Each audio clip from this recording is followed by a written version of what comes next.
ಲೇ ಮಹೇಂದ್ರ, ನನ್ನಕ್ಕನ ಸಾವಿಗೆ ನೀನೇ ಕಾರಣೀಭೂತ ಎಂಬುದು ನಾನು ತಿಳಿದೀನಿ. ಲೇ ಮಗನ, ಯಾವ ರೀತಿಯಾಗಿ ಯಾರಿಗೂ ಗೊತ್ತಾಗದಂತೆ ಕೊಲೆ ಮಾಡಿರಲ್ಲ, ಅದೇ ರೀತಿಯಾಗಿ ನಿನ್ನ ಮೇಲೆ ಸೇಡಿಟ್ಟು ನಿನ್ನಂತ ಕೊಬ್ಬಿ ಉಬ್ಬಿದ ಬಂಡ ಪಿಂಡಗಳ ರುಂಡವನ್ನು ಚೆಂಡಾಡದೆ ಕೈ ಬಿಡದು ಈ ಗಂಡದೆ ಗಂಡೂಲಿ.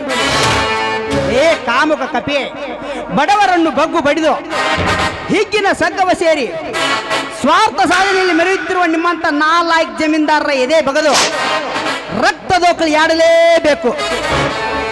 ಕೊಬ್ಬಿದ ಹೆಬ್ಬುಲಿಯ ದೇವಣ್ಣೆ ಇಬ್ಬಾಗ ಮಾಡುವ ಈ ಗುಂಡು ಅವನಿದೇ ಗುಂಡಿಗೆ ಸೀಳಿ ತುಂಡು ತುಂಡು ಮಾಡಿ ತಿಪ್ಪೆಯ ಗುಂಡಿಗೆ ಸೇದಿದ್ರೆ ನನ್ನ ಹೆಸರು ಸುರೇಶನೇ ಅಲ್ಲ.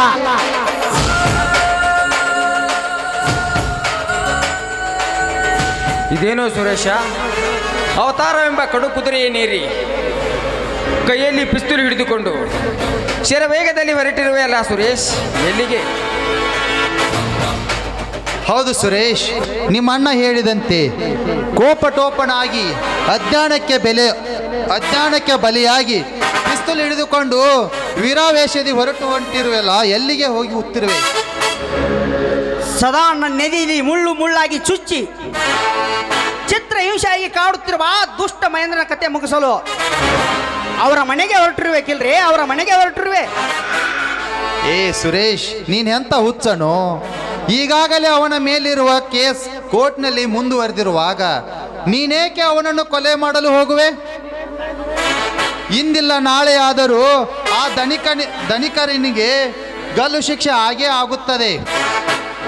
ಯಾವುದಕ್ಕೂ ಕಾಯ್ದೆ ಕಾನೂನು ವಿರುದ್ಧವಾಗಿ ಹೋಗೋದು ತಪ್ಪು. ನೋಡು ಸುರೇಶ್, ವಕೀಲರು ಹೇಳಿದಂತೆ ನಿನ್ನ ತಾಳ್ಮೆ ಎಂಬ ತಂತಿಯನ್ನು ಹರಿದುಕೊಂಡು ನಿನ್ನ ಸಹನೆಯನ್ನು ಕಳೆದುಕೊಳ್ಳುವುದು ಸರಿಯಲ್ಲ.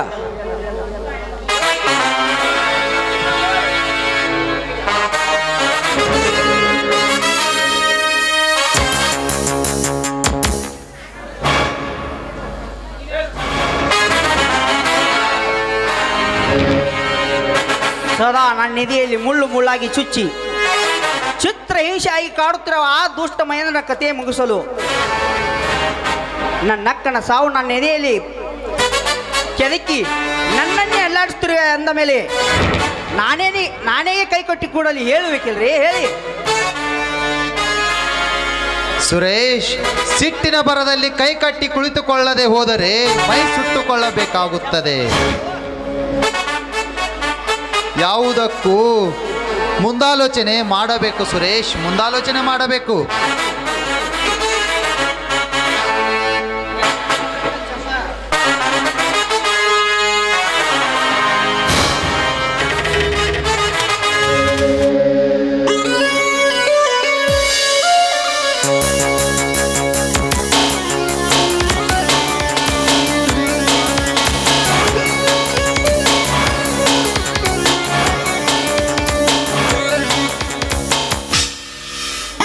ಲೇ ಚಂದ್ರಶೇಖರ, ಈ ನಿಮ್ಮ ತಮ್ಮ ಮಾಡಿದ ಹಲ್ಕಡ್ತನದ ಕೆಲಸದಿಂದ ನಾನು ಇಲ್ಲಿಗೆ ಬರಬೇಕಾಯ್ತು. ಏನು ದನಿಕರೇ, ಏನು ಹೇಳುತ್ತಿರುವಿರಿ? ನನ್ನ ತಮ್ಮ ಸುರೇಶ್ ಅಂತ ಹಲ್ಕಡ್ತನದ ಕಾರ್ಬಾರ ಏನು ಮಾಡಿದ್ದೇನೆ? ಲೇ ಬಡ ಕುಣ್ಣಿಗಳ, ನಿಮಗೆ ಶ್ರೀಮಂತರ ಮಕ್ಕಳೇನೇ ಬೇಕನ? ಶ್ರೀಮಂತರ ಸಹವಾಸ ಮಾಡಬೇಕಾದ್ರ ಬಹಳ ಧೈರ್ಯ ಬೇಕು. ಏ ಬಡನ ಮಕ್ಕಳೇ, ನನ್ನ ತಂಗಿ ಮೇಲೆ ಮನಸ್ಸು ಮಾಡುವಷ್ಟು ಸೊಕ್ಕು ಬಂದಿತ್ತು ನಿಮಗೆ? ನಿಮ್ಮನ್ನು ಒದ್ದ ಜೈಲಿನಲ್ಲಿ ಹಾಕಿದಾಗಲೇ ನಿಮಗೆ ಕೊಬ್ಬಿದ ಕೋಣಗಳಿಗೆ ಸೊಕ್ಕು ಅಡುಗುತ್ತದೆ. ಈ ಮಕ್ಕಳು ಹಂಗ ದಾರಿಗೆ ಬರಲ್ಲ ಕಾಣ್ತದ ಗೌಡ್ರಿ. ಈ ಮಕ್ಕಳನ್ನ ಕಾಲ ಕೈ ಕಟ್ಟಿ ಒದ್ದಾಗ ದಾರಿಗೆ ಬರ್ತಾರೆ ಇವರು. ಲೇ ಶ್ವಾನ ಪ್ರಾಣವೆಂದು ಬಗಳಿದರೆ ನಿಮ್ಮ ದೇಹಕ್ಕೆ ಬೆಂಕಿ ಹಚ್ಚಿ ಸುಟ್ಟಾಕಿ ಬಿಡ್ತೀನಿ ಬದ್ಮಾಸ್ರ. ಬಂದ ದಾರಿಗೆ ಸುಂಕವಿಲ್ಲೆಂದು ಸುಮ್ಮನೆ ಹೊರಟು ಹೋದರೆ ಸರಿ, ಇಲ್ಲ ಅಂದ್ರೆ ಲೇ ನಾವು ಯಾರೊಂದು ತಿಳಿದುಕೊಂಡು ಮಾತನಾಡು, ಇಲ್ಲವಾದರೆ ನಿನ್ನ ಹಣ ಇಲ್ಲೇ ಬೀಳುತ್ತದೆ ಮಗನೇ.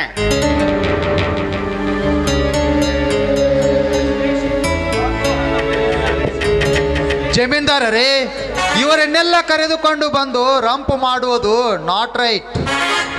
ಯಾವಾಗಲೂ ಮಾತನಾಡಬೇಕಾದರೆ ಮುಂದಾಲೋಚನೆ ಮಾಡಬೇಕು. ಹೊರತಾಗಿ ಹುಂಬತನದ ಜಂಬ ತೋರಿಸಿ ದರ್ಪ ದೌರ್ಜನ್ಯ ನಡೆಸಿದರೆ ನಿಮ್ಮ ಪರಿಸ್ಥಿತಿ ವಿಕೋಪಕ್ಕೆ ಹೋಗುತ್ತದೆ. ಎಚ್ಚರ.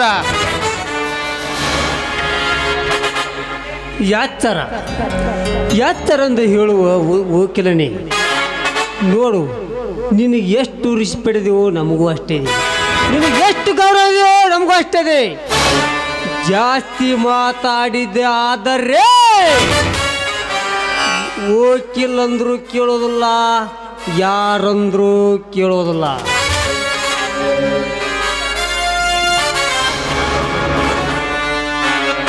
ಲೇ ಪುಂಡ, ಇವನಿಗೆ ಶಿಕ್ಷೆ ಕೊಡು ಅಂತ ಹೇಳಲಿಕ್ಕೆ ನೀನ್ಯಾರು ಕತ್ತೆ ಮಗನೇ? ಏ, ನಿಮ್ಮನನ್ನು ಪಾತಾಳಕ್ಕೆ ಕಳಿಸಿ ಬಿಡಬೇಕಾಗತ್ತೆ ಮಕ್ಕಳ. ಹೋಗಲಿ ಬಿಡಿ ಧನಿಕರೇ, ನನ್ನ ತಮ್ಮ ಸುರೇಶ್ ಮಾಡಿದ ತಪ್ಪಿಗೆ ನೀವು ವಕೀಲರ ಮೇಲೆ ರೇಗುವುದು ಸರಿಯಲ್ಲ. ಹಾಂ ಸುರೇಶ್, ಅಂದ ಹಾಗೆ ನೀನು ಇವರ ತಂಗಿಯನ್ನು ಪ್ರೀತಿಸಿದ್ದು ನಿಜವೇನೋ? ಒಂದು ವೇಳೆ ನಿಜವಾಗಿದ್ದರೆ ಹೇಳಿಬಿಡು, ನಾನು ಈಗಲೇ ಅವರಲ್ಲಿ ಕ್ಷಮಾಪಣೆ ಕೇಳಿಕೊಳ್ಳುತ್ತೇನೆ. ಲೇ ತಮ್ಮ, ವಾದ ಮಾನ ಬರ್ತದೆ ಅಂತಿದ್ದಲ್ಲಿ ಇದ್ದಾಗ ಮಾನ ಕೈಕೊಂದಿಟ್ಟುಕೊಂಡ್ರೆ ಮಾನ. ವಕೀಲ ಸಾಹೇಬ್ರಿ, ಈ ಹೆಣ್ಣಿನ ಮಾನ ಕಳೆದವ ಇವ್ಗೆ ಏನು ಬಡ್ಡಿ ಬಗ್ಗೆ ಏನು ಶಿಕ್ಷೆ ಕೊಡ್ರಿ? ನಿಮಗೆ ಮಾನ ಪ್ರಾಣ ಬೇಕಾಗಿದ್ದರೆ ಮೊದಲು ಅವಳನ್ನು ನನಗೆ ಕೊಟ್ಟು ಮದುವೆ ಮಾಡಿರಿ, ಇಲ್ಲ ಅಂದ್ರೆ ಏನಂದಲೇ ಮಗಳ? ಏನು ನನ್ನ ತಂಗಿನನ್ನು ನಿನಗೆ ಕೊಟ್ಟು ಮದುವೆ ಮಾಡಬೇಕಂತ ಹೇಳಿದೆಯಲ್ಲ? ನಿನ್ನ ಮಗನ ಈಗ ನಿನ್ನ ಹೆಣ ಕೆಡವೇ ಬಿಡ್ತೀವಿ. ಏ ಪುಂಡ, ಈ ಮಗನ ಕೋಳಿ ಚೆಂಡ ಕಡಿದು ಹಾಕಿಬಿಡು. ಮುಂದಿನ ಕೆಲಸ ನಾನು ನೋಡಿಕೊಳ್ಳುತ್ತೇನೆ.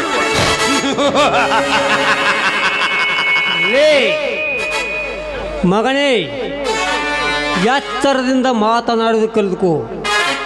ಈ ಮಿಂಡ್ರಿ ಮಗನ ಜೀವಂತ ಉಳಿಸಿದ್ರೆ ನಮ್ಮ ಊರಾಗ ತೆಪ್ಪಿದ್ದಲ್ಲ ಚೀಮಾರೇ.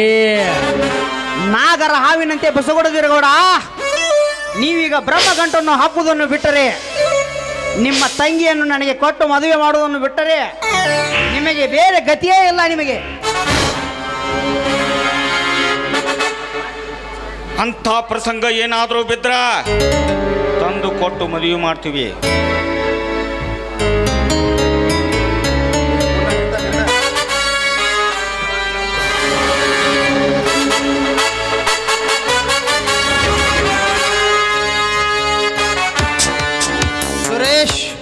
ಸುರೇಶ್, ನೀನು ಯಾವುದಕ್ಕೂ ಚಿಂತಿಸಬೇಡ, ಎಲ್ಲದಕ್ಕೂ ನಾನಿದ್ದೇನೆ. ನೀನು ಧೈರ್ಯ ತಂದುಕೋ ಸುರೇಶ್.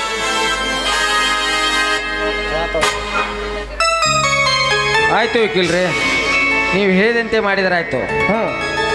ಬನ್ನಿ ವಕೀಲರೆ, ಕುಳಿತುಕೊಂಡು ಸ್ವಲ್ಪ ಕಾಪಿ ಕುಡಿಯೋಣಂತ. ನನಗಂತೂ ಸಾಕಾಗಿ ಹೋಗಿದೆ. ಆ ದುಷ್ಟ ಧನಿಕರು ಯಾವ ಹೊತ್ತಿನಲ್ಲಿ ಬಂದು ಏನು ಮಾಡುವರು ಆ ದೇವರೇ ಬಲ್ಲರು. ಬನ್ನಿ ವಕೀಲ್ರೆ, ಬನ್ನಿ. ನಡೀರಿ ವಕೀಲ್ರೆ, ಮನೆಗೆ ಹೊರಡೋಣ.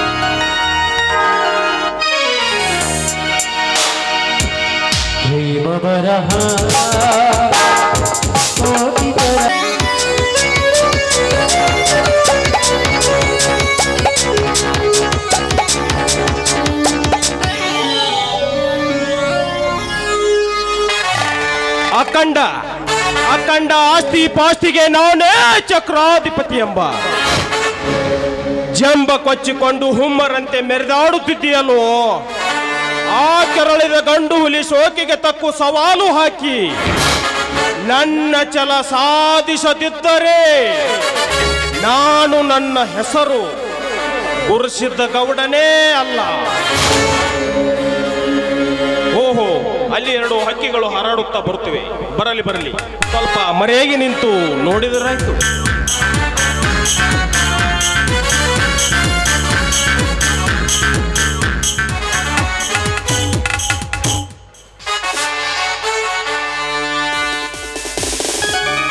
ನಿಲ್ಲು ಸುರೇಶ್, ಎಷ್ಟೊಂದು ಅವಸರದಿಂದ ಹೊರಟಿದ್ದೀರಲ್ಲ, ಯಾಕೆ? ಪುಷ್ಪ, ನಿನಗೆ ಎಷ್ಟು ಸಲ ಹೇಳಬೇಕು ನನ್ನ ಬೆನ್ನ ಹಿಂದೆ ಬರಬೇಡವೆಂದು? ಯಾಕೆ? ಯಾಕೆಂದರು ನೀನೊಬ್ಬಳು ಕೊಲೆಗಡಕನ ತಂಗಿ. ಎಂದು ನನ್ನ ಅಕ್ಕನನ್ನು ಕೊಲೆ ಮಾಡಿದನೋ ಅಂದೇ ನಿನ್ನ ಮೇಲಿರುವ ಅಪಾರದ ಪ್ರೀತಿ, ಗೌರವ, ವಿಶ್ವಾಸ ಎಲ್ಲವನ್ನು ತೆಗೆದಕ್ಕಿದ್ದೇನೆ. ನಿಮ್ಮ ಅಣ್ಣ ಸಾಮಾನ್ಯ ಮೃಗವಲ್ಲ, ಮಹಾಮೃಗ. ಆ ಮೃಗದ ದೇಹವನ್ನು ತುಂಡು ತುಂಡು ಮಾಡಿ ಬಿಸಾಕಿದಾಗಲೇ ನನ್ನ ಆತ್ಮಕ್ಕೆ ಶಾಂತಿ ಸಿಗೋದು. ಸುರೇಶ್, ನಿಮ್ಮಿಬ್ಬರ ತಿಕ್ಕಟದಲ್ಲಿ ಸಿಕ್ಕು ನನ್ನ ಗತಿ ಏನು? ನೋಡಿ ಸುರೇಶ್, ನಮ್ಮ ಅಣ್ಣನ ಮೇಲೆ ಇರುವ ದ್ವೇಷವನ್ನು ನನ್ನ ಮೇಲೆ ತೀರಿಸಿಕೊಳ್ಳಬೇಡವಿ. ದಯವಿಟ್ಟು ನಿಮಗೆ ಕೈ ಮುಗಿದು ಬೇಡಿಕೊಳ್ತೀನಿ, ನನ್ನ ಕೊರಳಿಗೆ ತಾಳಿ ಕಟ್ಟಿ. ನೀವಿಲ್ಲದೆ ನಾನು ಒಂದು ಕ್ಷಣ ಕೂಡ ಬದುಕೋದಿಲ್ಲ. ದಯವಿಟ್ಟು ನನ್ನ ಮನಸ್ಸನ್ನು ಅರ್ಥ ಮಾಡಿಕೊಳ್ಳಿ ಸುರೇಶ್, ಅರ್ಥ ಮಾಡಿಕೊಳ್ಳಿ. ಆದರೂ ಪುಷ್ಪ, ನೀನು ನನ್ನ ಪರಮ ವೈರಿಯ ತಂಗಿ. ಆದರೂ ನಾನು ನಿನ್ನ ಪ್ರೀತಿಯ ಕುಸುಮ. ಅದು ನಿನ್ನ ಭ್ರಮೆ ಮಾತ್ರ. ಯಾಕೆ? ಭ್ರಮೆ ಅಲ್ಲ ಸುರೇಶ್, ದೇವರ ಸಾಕ್ಷಿಯಾಗಿ ಹೇಳ್ತಾ ಇದ್ದೀನಿ. ನಾನು ನಿಜವನ್ನು ನುಡಿತಾ ಇದ್ದೀನಿ. ನನ್ನ ತಲೆಯಲ್ಲಿ ನಿಂದೇ ಗುಂಗು ತುಂಬಿಕೊಂಡಿದೆ. ಹೀಗಿರುವಾಗ ನಾನು ನಿಮ್ಮನ್ನು ಮರೆತಿರಲು ಸಾಧ್ಯವಿಲ್ಲ ಸುರೇಶ್, ಸಾಧ್ಯವಿಲ್ಲ. ಆದರೂ ಪುಷ್ಪ, ಈ ವಿಷಯದಲ್ಲಿ ಕೈ ಮುಗಿ ಕೇಳ್ತೀನಿ, ಸುಮ್ಮನೆ ಹೊರಟು ಹೋಗಿಬಿಡು. ಇಲ್ಲ, ನೀನು ಹೊರಟು ಹೋಗದಿದ್ದರೆ ನಿಮ್ಮಣ್ಣ ಪ್ರಚಂಡಗೌಡ ಸೇರಿ ನಮ್ಮ ಕತ್ತು ಕೊಯ್ತಾರೆ. ನಿನ್ನ ಕೈ ಮುಗಿತೀನಿ, ಹೊರಟು ಹೋಗ್ಬಿಡು. ಸುರೇಶ್, ನಮಗೆ ಯಾರೇ ಏನೇ ಮಾಡಲಿ ನಾನು ಮಾತ್ರ ಅದಕ್ಕೆ ಹೆದರೋದಿಲ್ಲ.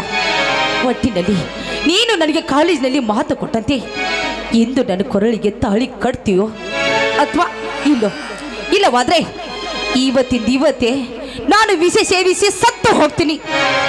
ಆಮೇಲೆ ನಾನು ಸತ್ತು ಮೇಲೆ ನನ್ನ ಶವದ ಮೇಲೆ ಕಣ್ಣೀರು ಹಾಕು. ಪುಷ್ಪ, ಹಠ ತೊಟ್ಟು ಪ್ರಾಣಕಪಾಯ ತಂದ್ಕೊಳ್ಬೇಡ. ಅದನ್ನೆಲ್ಲ ಹೇಳಿಬಿಡಿ ಸುರೇಶ್.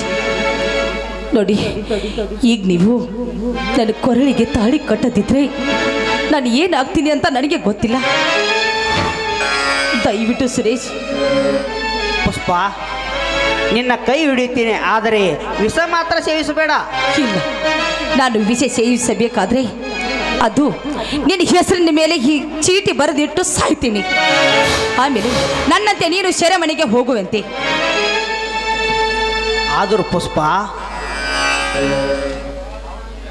ಯಾವುದಕ್ಕೂ ವಿಚಾರಿಸಿ ನಾಳೆ ಉತ್ತರವನ್ನು ಹೇಳ್ತೀನಿ. ನನಗೆ ಈಗ ಅರ್ಜೆಂಟ್ ಕೆಲಸವಿದೆ, ನಾನು ಬರಲಾ? ಇಲ್ಲ, ನಾಳೆ ನಾಡುದು ಅನ್ನೋ ಮಾತನೇ ಬೇಡ. ಈಗ ನೀವು ನನ್ನ ಕೊರಳಿಗೆ ತಾಳಿ ಕಟ್ತಿರೋ ಅಥವಾ ಇಲ್ಲೋ?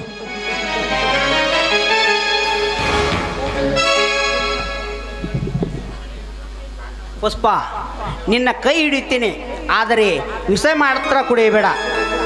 ಈ ನಿನ್ನ ಹಾಗಾದ್ರೆ ನನ್ನ ಕೊರಳಿಗೆ ತಾಳಿ ಕಟ್ತೀರಾ? ಚೇ, ಎಂಥ ಕಠಿಣ ಪ್ರಸಂಗವಿದು. ಸುರೇಶ್, ನಿಮಗೆ ಇಷ್ಟವಾದರೆ ಕಟ್ಟಿ, ಇಲ್ಲ ಆದರೆ ಬಿಟ್ಟು ಬಿಡಿ.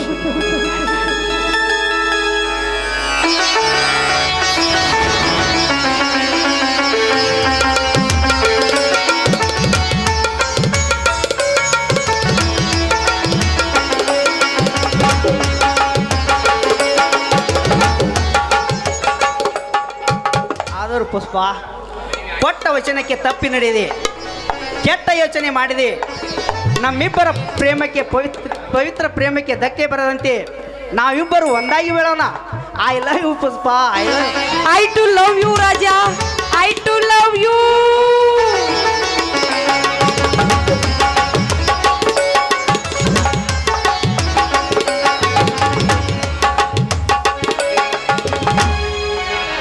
ಮುದಿಡಿದ ತಾವರಿ ಅರಳಿತು, ಕಾಣಕ್ಕೋಗಿಲೆ ನಲಿಯಿತು.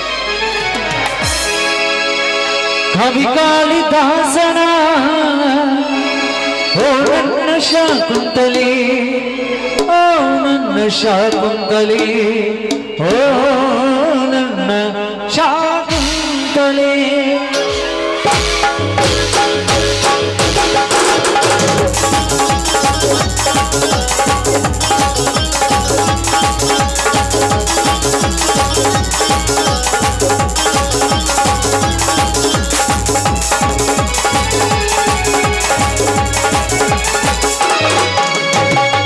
ಕವಿ ಕಾಳಿದಾಸನ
ಕವಿ ಕಾಳಿದಾಸನ ಓ ನನ್ನ ಶಾಕುಂತಲೆ ಓ ನನ್ನ ಶಾಕುಂತಲೆ ಓ ನನ್ನ ಶಾಕುಂತಲೆ ಲಾ ಲಾ ಲಾ ಲಾ ಲಾ ಲಾ ಲಾ ಹೇ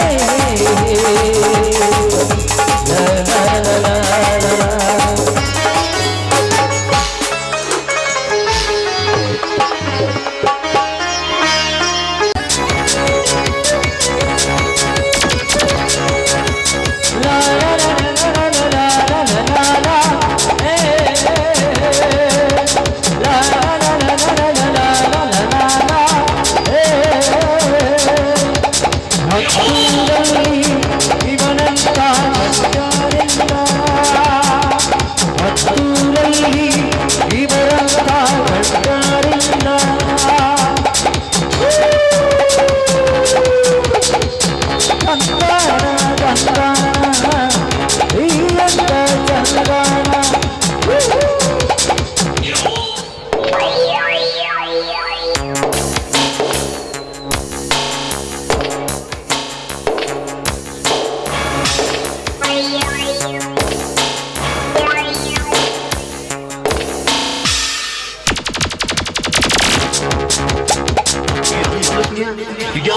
ಬಂತು ನಮ್ಮೂರಿಗೆ ಒಳ್ಳಾಗ ಸಾಕಳಿ ಕಾಲ ಚಾಲ ಹಾಕೊಂಡು ಹಂಗ ಬರ್ತಾವ ನೋಡು ರೋಡ್ ಮ್ಯಾಲ ಜಳುಕ್ ಜಳುಕ್ ಸೊಂಟ ಹೊಳ್ಳಾಡ್ಸ್ಕೋತ ಹುಡುಗರೆಲ್ಲ ಐಕ್ನ ನೋಡಕತ್ತಾವ್ ನೋಡು ಐಕ್ನ ನೋಡಕತ್ತಾವ್ ನೋಡಲಿ ನೋಡಲಿ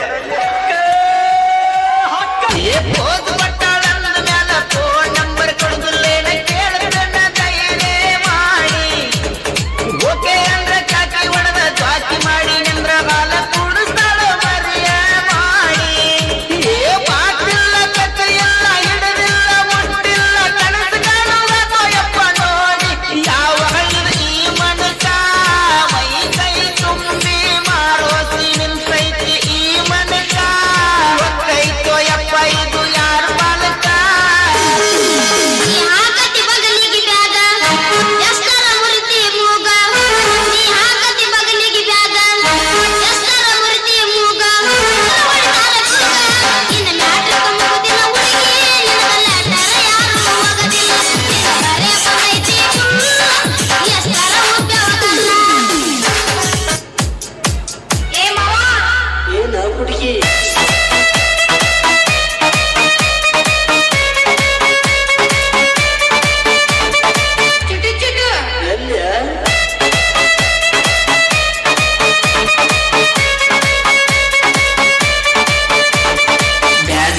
ವೀರೇಶ್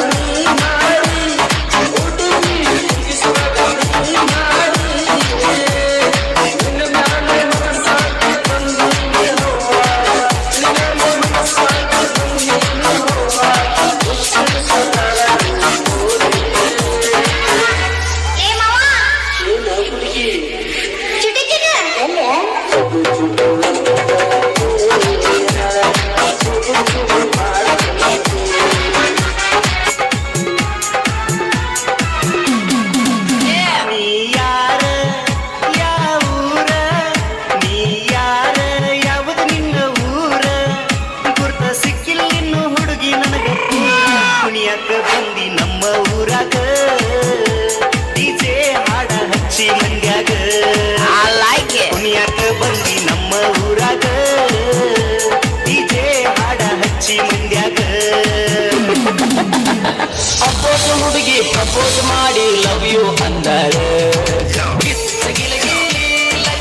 ಗಿತ್ತಗಿಲಿಗಿ ನಿನ್ನೆ ಪ್ರೀತಿಸಿ ಮದುವೆಯಾಗುವೆ ಗೆಳೆಯ ಅಂದಾಳೆ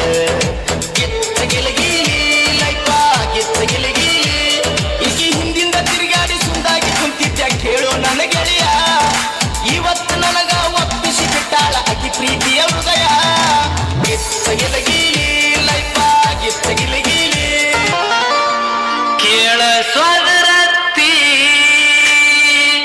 ಅತಿ ಕೇಳ ನನ್ನತ್ತಿ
ಬಂದರ ಬರ್ತೀನಿ ಹೋದರ ಹೋಗ್ತೀನಿ ನೀಯಾವ ಕೇಳವ ನನಗ ನೀಯಾವ ಕೇಳವ